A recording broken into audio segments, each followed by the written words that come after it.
পবিত্র সাফল্য মণ্ডিত করে তুলবেন। আমরা হরিসভা নাট মন্দিরের কাছে এগিয়ে এসেছি, নাট মন্দিরে আছি।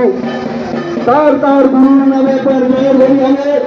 হরে কৃষ্ণ শ্রী রাধে বলে বৃন্দাবন পর্যন্ত কৈলাস পর্যন্ত জয়ের ধ্বনি পৌঁছে দিতে হবে।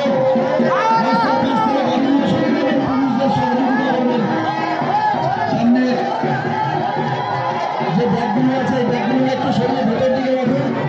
আমাদের শোভাযাত্রা বেরিয়ে গেলে আবার আপনারা আমাদের সমাধান ফিরে আসতে পারবেন। আমাদের নবপ্রবেশ চলছে। যে সমস্ত আরক্ষীরা আমাদের এই শোভাযাত্রাকে সুসংগতভাবে নিয়ে যেতে সাহায্য করছেন তারা নিশ্চয়ই